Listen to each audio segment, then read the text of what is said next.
আসসালামু আলাইকুম সুপ্রিয় দর্শক, সময় সংবাদে আপনাদের স্বাগতম। শুরুতেই জানিয়ে দিচ্ছি সংবাদ শিরোনাম। জনগণকে যে কথা দিয়েছি তা আগে রাখতে হবে, বললেন আব্দুস সালাম। সব দেশের সঙ্গে সমতার ভিত্তিতে বন্ধুত্বপূর্ণ সম্পর্ক রাখতে চাই, বললেন রিজভী। ভেনিজুয়েলায় তেলের অর্ধেকই এখন যাচ্ছে যুক্তরাষ্ট্রে। চাহিদা অনুযায়ী গ্যাস ও বিদ্যুতের পর্যাপ্ত সরবরাহ নেই, জানালেন জোনায়েদ সাকি। শুনছিলেন সংবাদ শিরোনাম, এবারে বিস্তারিত। জনগণকে যে কথা দিয়েছি তা আগে রাখতে হবে, বললেন আব্দুস সালাম। বাংলাদেশ জাতীয়তাবাদী দলকে সুগঠিত ও ঐক্যবদ্ধ রাখার আহ্বান জানিয়ে ঢাকা দক্ষিণ সিটি কর্পোরেশনের ডিএনসিসি প্রশাসক ও বিএনপি চেয়ারপারসনের উপদেষ্টা মোহাম্মদ আব্দুস সালাম বলেন, কে কি পেল আর কে কি পেল না হিসাব পরে হবে। জনগণকে যে কথা দিয়েছি তা আগে রাখতে হবে। গণতন্ত্র মানুষের মৌলিক অধিকার রক্ষায় দলকে শক্তিশালী রাখতে হবে। বুধবার জাতীয় প্রেস ক্লাবে জিয়াউর রহমান সমাজ কল্যাণ পরিষদের উদ্যোগে আয়োজিত ঐতিহাসিক ৩৬ জুলাই গণ অভ্যুত্থানের সক্রিয় ভূমিকায় অবতীর্ণ শহীদ পরিবার আহতদের সংবর্ধনা আলোচনা সভায় তিনি এসব কথা বলেন। বিএনপিকে আন্দোলনের ইতিহাস শেখানোর আগে সমালোচকদের নিজেদের রাজনৈতিক অতীতের দিকে তাকানোর আহ্বান জানিয়ে আব্দুস সালাম বলেন, গত ১৭ বছর গণ অভ্যুত্থানের প্রেক্ষাপট তৈরিতে বিএনপির নেতাকর্মীরা কাজ করেছে। এ সময় অনেকে রক্ত দিয়েছেন, পঙ্গু হয়েছেন, এমনকি অনেকে গুমও হয়েছেন। তিনি আরো বলেন, ১৭টা বছর আমরা এই গণ অভ্যুত্থানের জন্য অপেক্ষা করেছি। শুধু অপেক্ষা নয়, এর প্রেক্ষাপট তৈরির জন্য কাজ করেছি।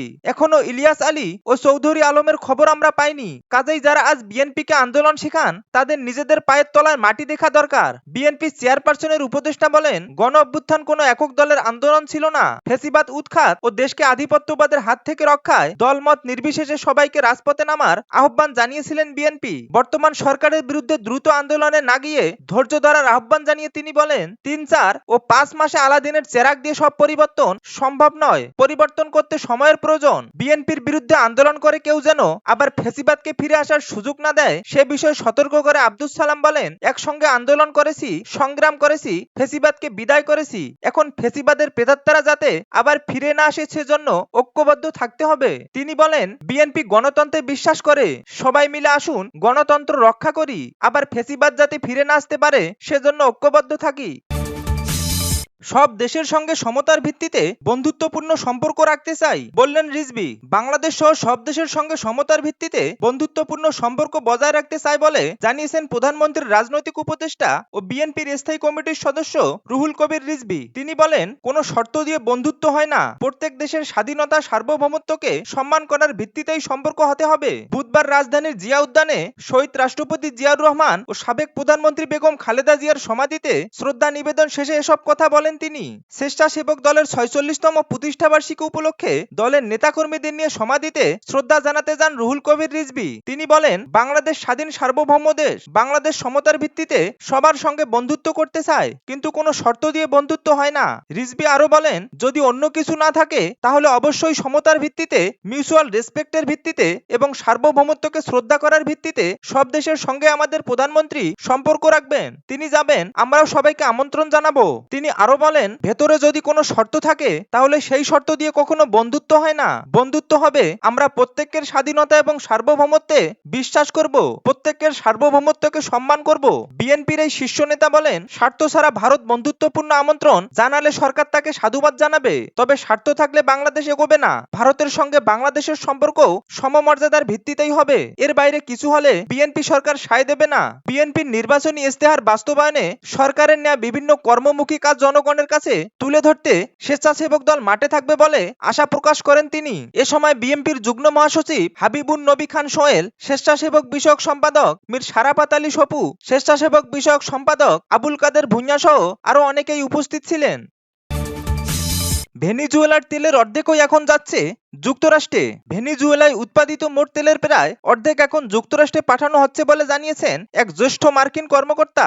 দেশটিতে অন্তর্বর্তী সরকার গঠনের পর এই তেল সরবরাহ শুরু হয়। যুক্তরাষ্ট্রের টেক্সাসে আয়োজিত এক জ্বালানি সম্মেলনে দেশটির আন্ডার সেক্রেটারি অব এনার্জি কাউন্ট হাউসভেট জানান, ভেনিজুয়েলায় দিনে প্রায় ১২.৫ লাখ ব্যারেল তেল উৎপাদন হয়। এর মধ্যে ৫ লাখ ব্যারেলের বেশি তেল যুক্তরাষ্ট্রের বিভিন্ন শোধনাগারে যাচ্ছে। তিনি আরো বলেন, ওই শোধনাগারগুলো মূলত ভেনিজুয়েলার ভারী অপরিশোধিত তেল প্রক্রিয়াকরণের উপযোগী করে তৈরি তেল উৎপাদন বাড়াতে যুক্তরাষ্ট্র ভেনিজুয়েলাকে সহায়তা দিচ্ছে এবং এই প্রক্রিয়ায় দুই দেশই লাভবান হচ্ছে। বিশ্বের সবচেয়ে বেশি তেলের মজুত রয়েছে ভেনিজুয়েলায়। তবে দীর্ঘদিন বিনিয়োগের ঘাটতি ও মার্কিন নিষেধাজ্ঞার কারণে দেশটি বৈশ্বিক চাহিদার সামান্য অংশই সরবরাহ করতে পারত। সাম্প্রতিক রাজনৈতিক পরিবর্তনের পর থেকে দেশটির তেল উৎপাদন ও রপ্তানি আরো বাড়াতে শুরু করেছে। এদিকে ভেনিজুয়েলার তেল বিক্রি থেকে বিপুল পরিমাণ অর্থ আয় হলেও সেই অর্থ কিভাবে খরচ করা হচ্ছে তা নিয়ে ওয়াশিংটন এখনো বিস্তারিত কিছু জানায়নি। তেল বিক্রির আয়ের স্বচ্ছতা এবং বর্তমান অন্তর্বর্তী সরকারের সঙ্গে আলোচনার মূল বিরোধী দলকে বাইরে রাখা নিয়েও বিভিন্ন আন্তর্জাতিক মহল ও গবেষণা সংস্থা উদ্বেগ প্রকাশ করেন। চাহিদা অনুযায়ী গ্যাস ও বিদ্যুতের পর্যাপ্ত সরবরাহ নেই, জানালেন জোনায়েদ সাকি। বর্তমান দেশের চাহিদা অনুযায়ী গ্যাস ও বিদ্যুতের পর্যাপ্ত সরবরাহ নেই বলে জানিয়েছেন পরিকল্পনা প্রতিমন্ত্রী জোনায়েদ আব্দুর রহিম সাকি। তিনি বলেন, দেশে জ্বালানির নিরাপত্তা নিশ্চিত করতে 1 মাসে তেলের মজুত বাড়িয়ে 6 মাসে উন্নতি করার সুদূরপ্রয়াসী পরিকল্পনা গ্রহণ করেছে সরকার। বর্তমান 1.5 মাসে যে মজুত রয়েছে তা দ্রুত 3 মাসে এবং পরবর্তী সময়ে পর্যায়ক্রমে 6 মাসে উন্নীত করা হবে। বুধবার রাজধানীর আগারগাঁওয়ে পরিকল্পনা মন্ত্রণালয়ে অনুষ্ঠিত জাতীয় অর্থনৈতিক পরিষদ একনেক সভা শেষে সাংবাদিকদের এসব কথা জানান তিনি। প্রতিমন্ত্রী বলেন, সম্প্রতি মহেশখালীর ভাসমান তরলকৃত প্রাকৃতিক গ্যাস এলএনজি টার্মিনালে কারিগরি ত্রুটির কারণে সারা দেশে গ্যাস সরবরাহের কিছুটা সমস্যা দেখা দিয়েছিল, যা ইতিমধ্যে সমাধান করা হয়েছে। দেশে বর্তমান চাহিদা অনুযায়ী গ্যাস ও বিদ্যুতের পর্যাপ্ত সরবরাহ নেই। তবে একটি সংকট কাটিয়ে উঠতে সরকার স্থায়ীভাবে গ্যাস উৎপাদন বাড়ানোর এবং নবায়নযোগ্য বিদ্যুৎ উৎপাদনের উপর বিশেষ জোর দিচ্ছেন। সরকার বিদ্যুৎ ব্যবস্থাকে আরো উন্নত করতে সমন্বিত পদক্ষেপ নিচ্ছেন বলেও উল্লেখ করেন তিনি। বিদ্যুৎ ও জ্বালানি সংকটের বিষয়টি সাময়িক উল্লেখ করে জোনায়েদ সাকি বলেন, বিদ্যমান সমস্যা দূর করতে সরকার নিরবিচ্ছিন্নভাবে কাজ করে যাচ্ছে। জরুরি প্রয়োজন মেটাতে বিদেশ থেকে নিয়মিত গ্যাস আমদানি করা হচ্ছে। তবে শুধু গ্যাস আমদানি করলেই সংকট পুরোপুরি কাটবে না, বরং এর জন্য প্রয়োজনীয় এলএনজি স্টেশন স্থাপন করতে হবে। নতুন এলএনজি স্টেশন বসাতে কিছুটা সময় লাগবে। তিনি আশ্বস্ত করেন যে শীঘ্রই বিদ্যুৎ ও জ্বালানি পরিস্থিতি স্বাভাবিক অবস্থায় ফিরে আসবে।